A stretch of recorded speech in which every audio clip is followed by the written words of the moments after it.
Вы когда-нибудь задумывались, глядя в эти загадочные, почти инопланетные глаза своей кошки, что вы можете неосознанно отнимать у нее годы жизни? Это пугающая мысль, но согласно отчету по питанию кошек 2026 года, 98% владельцев кошек незаметно для себя сокращают жизнь своих питомцев не из-за небрежности, а из-за привычного устоявшегося режима кормления. Эти ошибки годами не дают о себе знать, скрываясь за фасадом благополучия до тех пор, пока кошка вдруг не перестает есть, не начинает прятаться или избегать прикосновений. Ваша кошка — это биологический шедевр в костюме из меха, чей организм настроен на получение самого качественного топлива на планете. В ее сознании вы не хозяин и не владелец. Согласно глубоким исследованиям поведения, для нее вы просто очень большая, на удивление неуклюжая, но бесконечно любимая кошка — лидер ее колонии. И как лидер, вы обязаны знать правду о том, что на самом деле происходит в ее миске. Мы провели месяцы, общаясь с ветеринарами и экспертами, чтобы раскрыть механизмы, которые медленно разрушают здоровье вашего маленького хищника. Сегодня мы разберем 12 фатальных ошибок, которые большинство из нас совершает каждый день. Приготовьтесь. Этот сценарий навсегда изменит то, как вы смотрите на завтрак своей кошки. Часть 1. Ловушка изобилия и шведский стол. Вы стоите на кухне и наполняете миску до краев, думая, что проявляете высшую форму заботы, ведь ваш друг может поесть в любую минуту, когда захочет. Но правда, скрытая за вашей добротой, заключается в том, что вы создаете биологическую бомбу замедленного действия, которая неизбежно ведет к диабету. Кошки — это облигатные хищники, чья генетика оттачивалась миллионы лет для того, чтобы охотиться, насыщаться, а затем несколько часов голодать. В дикой природе они съедают от 8 до 12 небольших порций в день, поймав добычу, а не поедая корм без остановки. Когда еда лежит в миске постоянно, уровень инсулина в крови никогда не стабилизируется, обмен веществ не перезагружается, а поджелудочная железа работает на износ до полного отказа. Исследование Корнеллского университета, охватившее 3200 кошек, показало шокирующий результат. У животных с постоянным доступом к еде диабет развивается в 4 раза чаще, чем у тех, кого кормят по расписанию.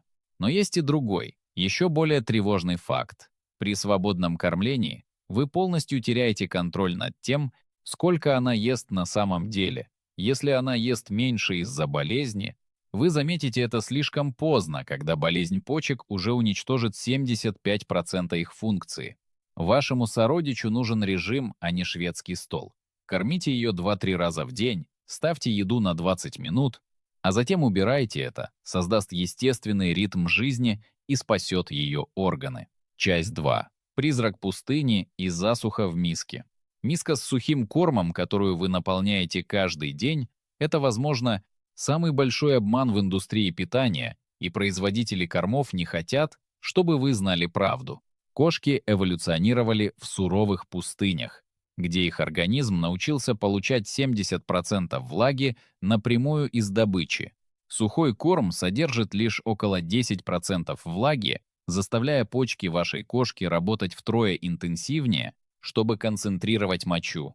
Результатом этого процесса становится хроническое обезвоживание, которое годами незаметно разрушает организм и приводит к болезни почек причине. Смерти номер 1. У кошек. Старше 10 лет. 20-летнее исследование Калифорнийского университета в Дэвисе доказало, у кошек на влажном питании частота почечной недостаточности была на 65% ниже, а продолжительность жизни в среднем на 3-2 года больше. Но это только вершина айсберга. Сухой корм переполнен углеводами, кукурузой, пшеницей и рисом, которые кошки практически не способны переварить. Биологическому шедевру нужно около 70% белка, а большинство сухих кормов содержат до 40% углеводов, которые резко повышают сахар в крови и провоцируют ожирение. Проверьте упаковку прямо сейчас. Если углеводы входят в тройку первых ингредиентов, вы кормите хищника пищей, которая ему не подходит. Добавляйте влажный корм к каждому приему пищи, чтобы он составлял минимум 50% рациона, или перейдите на влажное питание полностью. Ваша кошка отблагодарит вас годами. Здоровой жизни. Часть 3. Математика любви и лишний килограмм. Вы кладете еду на глаз, насыпая столько, сколько кажется нормальным, и идете по своим делам. Но в этот момент ваша кошка может получать на 40% больше калорий, чем ей необходимо, и вы об этом даже не подозреваете. По данным Ассоциации по профилактике ожирения, 61% кошек в Америке имеют лишний вес, а их владельцы искренне убеждены, что кормят их в меру. Давайте разберем биологическую математику. Среднестатистической домашней кошке весом 4-5 кг нужно всего около 180 калорий в день. Большинство людей дают 300 и больше. Лишняя еда – это не любовь, это приговор. Каждый лишний килограмм для кошки равнозначен примерно 7 килограммам лишнего веса. Для человека. Кошка весом 6, 8 кг при норме 4. 5 кг – это как человек среднего телосложения с огромным избытком веса. Ее суставы стираются, сердце испытывает колоссальную нагрузку, развивается диабет, а жизнь сокращается на срок от 2 до 5 лет. Исправить это можно за 30 секунд. Купите мерный стаканчик, изучите рекомендации на упаковке качественного корма и взвешивайте кошку раз в месяц. Точность – это не педантизм, это спасение жизни вашего друга. Часть 4. Мифы из мультиков и молочный кошмар. Вы наливаете молоко в блюдце, думая, что делаете приятный сюрприз, совсем как в старых добрых мультфильмах. Но уже через несколько часов в организме вашего питомца начинается хаос, диарея, рвота и боли в животе. Вот что ветеринары хотели бы сказать каждому. Большинство взрослых кошек не переносят лактозу. Котята вырабатывают фермент лактазу для переваривания молока матери, но после отъема 90% кошек полностью утрачивают эту способность. Когда вы даете им коровье молоко, оно не расщепляется, а начинает бродить в кишечнике. Итогом становятся газы, вздутие и болезненные спазмы. Исследование в Journal of Feline Medicine показало, что молочные продукты вызвали расстройство пищеварения у 85% взрослых кошек. Более того, регулярное употребление молока может привести к хроническим проблемам на всю жизнь. Миф о том, что кошкам нужно молоко, это ложь, которую нам внушили. После отъема кошки нужна только одна жидкость – свежая вода. Если хотите побаловать сородича, предложите кусочек вареной курицы, но никакой молочки. То, что мы видели в мультиках, является кошмаром для любого ветеринара. Часть 5. Опасная экономия и собачья миска. Ваша кошка тайком ест из миски собаки, и вы решаете, что это удобно и экономично. Это решение может убить вашу кошку за 6 месяцев. В собачьем корме отсутствует таурин-аминокислота, которую кошки не могут синтезировать самостоятельно, но обязаны получать с едой. Без таурина сердечная мышца слабеет, развивается кардиомиопатия, наступает слепота, а иммунная система просто разрушается. Задокументировано множество случаев необратимой сердечной недостаточности у кошек, которых кормили собачьим кормом всего от 4 до 6 месяцев. Кошки на собачьем корме испытывают хроническое голодание на клеточном уровне, даже если их живот полон. Симптомы вялость, одышка, обмороки вы заметите слишком поздно. Разница в цене между кошачьим и собачьим кормом составляет около $10 в месяц. Меньше, чем 2 чашки кофе, а счет за реанимацию при сердечной недостаточности может составить $8000. Всегда кормите их раздельно. Жизнь вашей кошки зависит от специфичного питания. Часть 6. Микробный хаос и право на переход. Вы нашли корм получше, выбросили старую упаковку и насыпали новый. Уже через 12 часов кошку рвет, у нее диарея, и она отказывается от еды. Вы думаете, что проблема в корме, но настоящая причина в том, что вы вызвали полный микробный хаос в ее пищеварительной системе. Триллионы бактерий в кишечнике кошки адаптированы к текущему рациону. Резкая смена питания вызывает расстройство у 82% кошек. Но есть и более опасный момент. Если кошка не ест более 48 часов из-за тошноты, у нее может развиться гепатический липидоз, смертельно опасное состояние, при котором жир блокирует работу печени. Правильный переход должен занимать минимум 7-10 дней. Начинайте с 20% нового корма и 80% старого, постепенно меняя пропорции каждые 3 дня. Терпение при смене рациона– это не прихоть, это разница между здоровьем и экстренным визитом в клинику. Часть 7. Инстинкт течения и невидимая жажда. Вы наполняете миску водой раз в день и забываете о ней, а к вечеру там плавают крошки и пыль. Кошка делает несколько глотков только от безысходности, страдая от хронического обезвоживания. У кошек слабо развито чувство жажды, это наследие пустынных предков.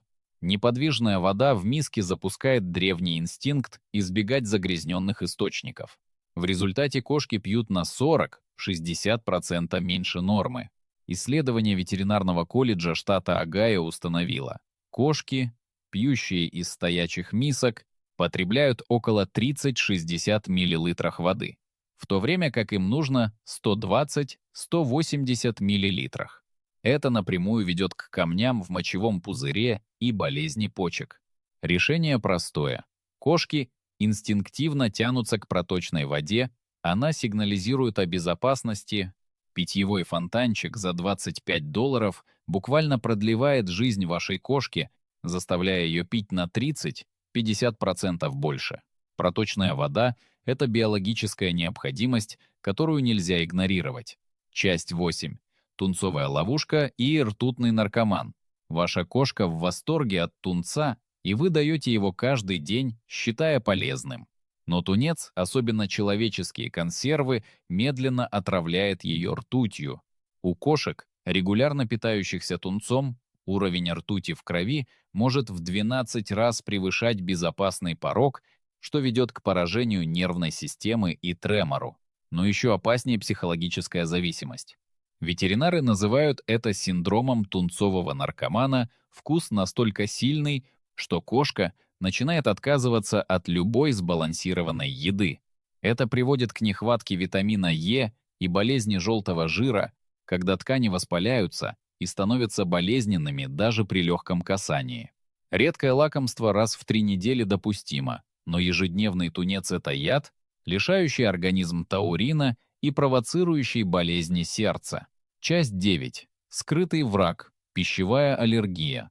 Ваша кошка чешется, вылизывает себя до лысин или ее периодически рвет.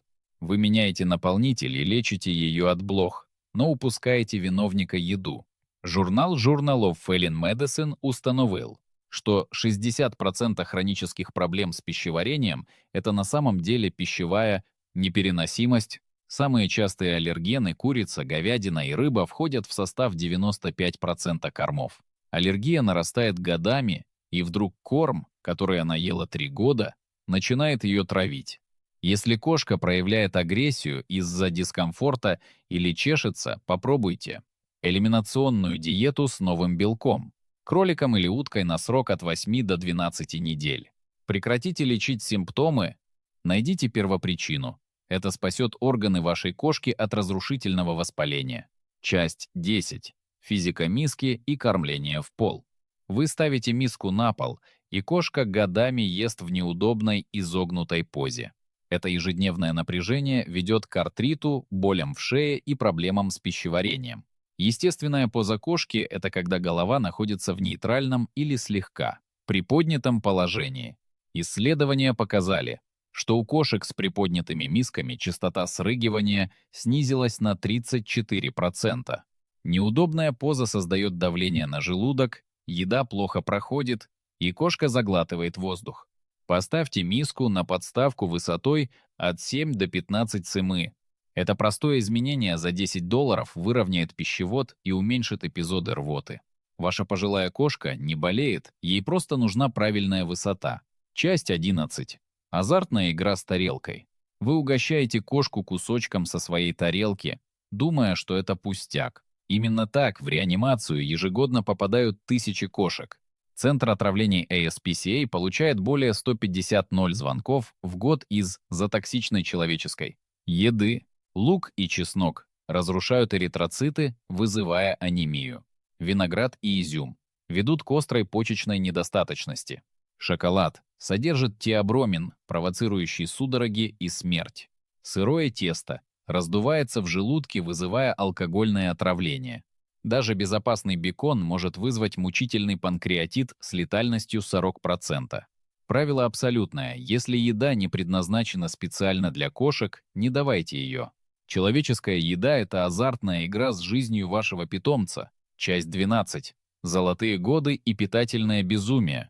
Вашей 12-летней кошке дают тот же корм, что и в 2 года? Это все равно, что кормить младенца и старика одной едой. После 10 лет обмен веществ замедляется на 30%, почки работают хуже, а способность усваивать белок падает. Пожилым кошкам нужен более качественный, легко усвояемый белок и меньше фосфора для защиты почек. Переход на специализированный корм для пожилых в возрасте 10 лет увеличивает продолжительность жизни в среднем на 2-1 года. Не ждите, пока она потеряет 20% массы тела, кормите ее по возрасту, а не по привычке. Вы ее весь мир. Ваша кошка не может зайти в интернет и прочитать этот текст. Она полностью доверяет свою биологическую судьбу вам. В ее сознании вы ее безопасность, ее покой, ее лидер. Каждый правильный выбор в миске сегодня — это инвестиция в годы вашего совместного будущего. Берегите своего маленького хищника. Помните, что для вас кошка — это лишь часть жизни, но для нее вы и есть вся ее жизнь. Начните менять ее реальность прямо сегодня. Посмотрите на нее прямо сейчас, она верит, что вы знаете, что для нее лучше. И теперь вы действительно знаете.